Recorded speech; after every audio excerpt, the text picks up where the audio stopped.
त्वामेव प्रत्यक्षं ब्रह्म वदिष्यामि सत्य।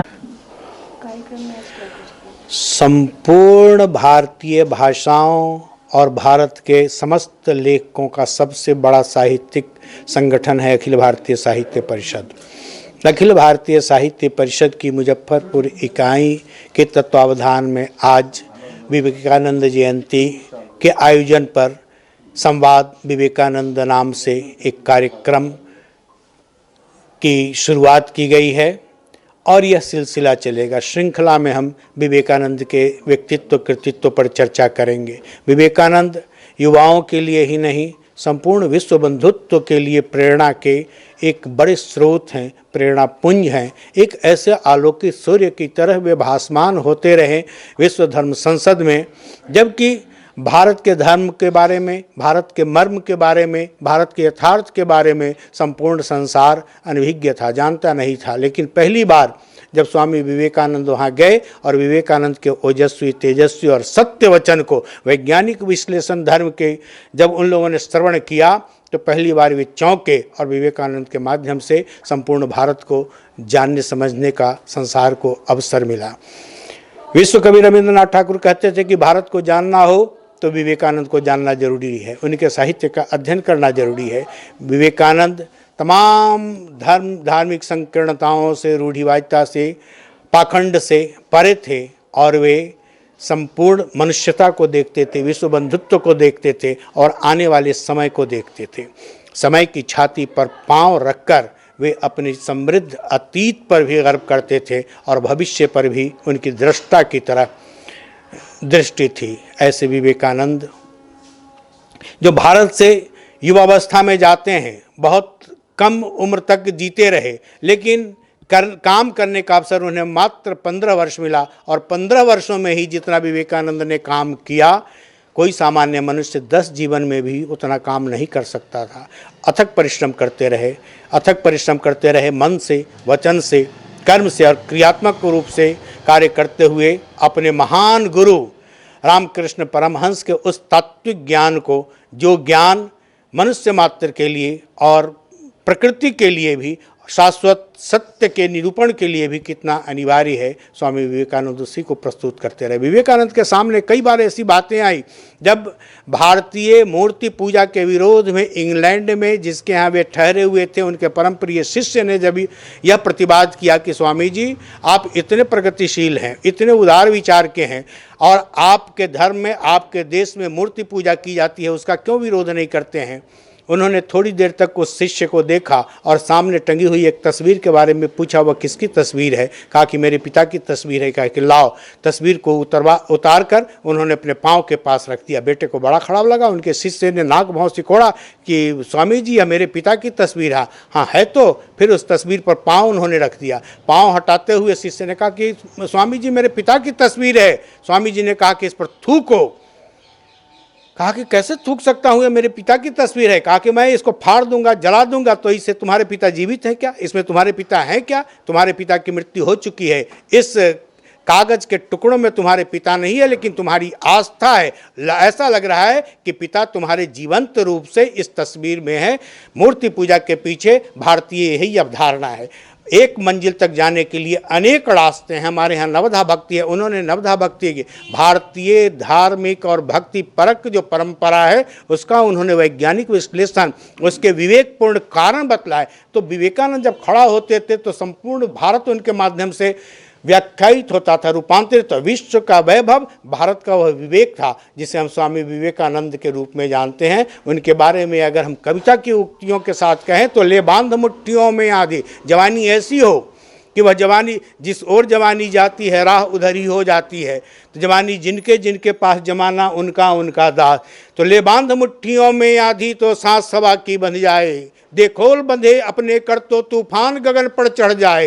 ले अंगड़ाई तो सदियों की गांठें ढीली हो, जिसकी वाणी का तेज देख भैसे छलनाएं पीली हो। जिसकी बिजली से एक बार निस्तेज जरा भी कौंध उठे, उस तेजस्वी नर की ऐसी उद्दीप्त जवानी की जय हो। पद चिन्हों पर सिंह दहाड़ चले, ऐसे अभियानी की जय हो। विवेकानंद जवानी के, अभियानी के एक ऐसे निरंतर प्रस्थान करने वाले सेनानी थे, जिनके पद चिन्हों पर चलते हुए केवल भारत ही अपना उन्नयन नहीं कर सकता है, संपूर्ण विश्व जीवन यथार्थ को समझ सकता है, जीवन मूल्य को जान सकता है और मनुष्य के भीतर की करुणा और उसके भीतर का औदात्य क्या होता है विवेकानंद के ज्ञान से, उनके व्याख्यान से, उनके सृजन से, उनके व्यक्तित्व से हम जान समझ सकते हैं। जिस विवेकानंद को जब ये एक कन्वेंट में नौकरी कर रहे थे तो उस कन्वेंट के डायरेक्टर ने उन्हें उनकी लोकप्रियता को देखते हुए ईर्ष्यावश उन्हें हटाते हुए यह दोषारोपण किया कि यह एक अयोग्य शिक्षक है।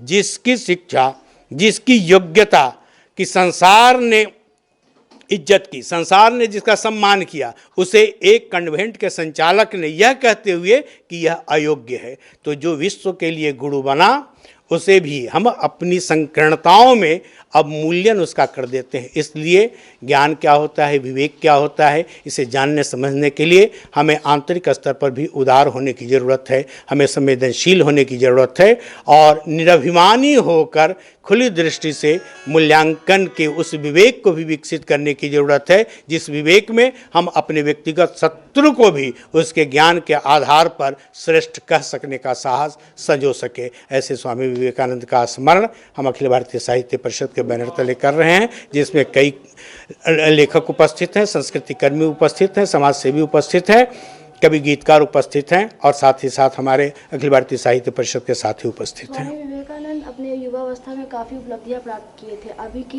युवाओं को आप क्या संदेश देना चाहेंगे?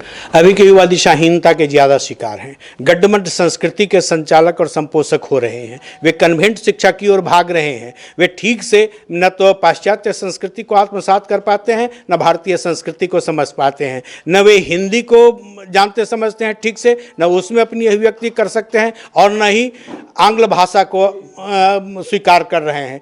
एक मिश्रित और हौचपच संस्कृति के संवाहक हो रहे हैं। इसलिए उनके सामने चकाचौंध की भौतिकवादी दुनिया है, उनका आंतरिक विकास नहीं हो रहा है, नैतिक विकास नहीं हो रहा है, आदर्शात्मक विकास नहीं हो रहा है और कर्तव्य दायित्व का उन्हें बोध भी नहीं कराया जा रहा है। जब तक युवाओं को उसके कर्तव्य का और दायित्व का और समृद्ध परंपरा का ज्ञान और बोध नहीं कराया जाएगा, युवा दिशाहीन होते रहेंगे। और ऐसे युवाओं को सही रास्ते पर लाने के लिए शिक्षण संस्थान से लेकर राजनीति के और धर्म के बड़े बड़े मंचों पर विवेकानंद को बार बार व्याख्यायित और निरूपित करने की जरूरत है। स्वामी विवेकानंद तो एक अच्छे शिक्षक भी थे, वेदांत दर्शन के बहुत अच्छे जानकार ज्ञानी थे, अच्छे चित्रकार, अच्छे संगीतकार और शिक्षा में अगर उनकी अवदान की मैं बात करूं, मैं शिक्षक हूं इसलिए मैं शिक्षा में उनकी अवदान की बात करता हूं। उन्होंने शिक्षा की जो व्याख्या की थी, उन्होंने कहा था कि there is no any other profession in the world is too important to society than that of a teacher. और वो कहते थे कि what is education? Education is the manifestation of knowledge that is already inherited into man. तो ये जो शिक्षा की उनकी परिभाषा है, मैं समझता हूँ कि दुनिया में ऐसी परिभाषा शिक्षा के ऊपर नहीं दी गई होगी। और शिक्षक के लिए जो वो कहते हैं कि a good teacher is he who do not feed information into the mind of the student, a good teacher is he who make their minds curious. एक अच्छा शिक्षक वह है जो बच्चों के मस्तिष्क को जिज्ञासु बनाता है। तो मैं समझता हूं कि अगर शिक्षा दर्शन की हम बात करें तो विवेकानंद का जो शिक्षा दर्शन है वो आज के समय के लिए बहुत ही ज़्यादा प्रासंगिक है। और उनके शिक्षा दर्शन के आधार पर अगर भारतीय शिक्षा व्यवस्था को खड़ा किया जाए तो मैं समझता हूं कि भारतीय जो युवा आज दिशाहीन होते चले जा रहे हैं, उनके अंदर नैतिकता, कर्तव्य बोध या विभिन्न तरह की जो हम कह सकते हैं कि जो सद्गुण था, उससे कहीं ना कहीं उनमें इसकी कमी आ रही है। तो इसका उपचार स्वामी विवेकानंद का वेदांत दर्शन और उनका भारतीय धर्म के ऊपर, भारतीय समाज के ऊपर जो चिंतन है, वो आज भी बहुत जरूरी है कि हमारे युवा विवेकानंद साहित्य को पढ़ें। आज वसुधा कल्याण आश्रम की तरफ से स्वामी विवेकानंद जी का जन्म दिवस मनाया जा रही है। इसके वसुधा कल्याण आश्रम के संस्थापक श्री पवन जी महाराज ने हम लोग को आमंत्रित किया और सम्मानित भी किया। इनका जो लक्ष्य है वो गरीबों की सेवा करना, अपाहिजों की सेवा करना, ये अपने लक्ष्य में सदैव तत्पर रहते हैं।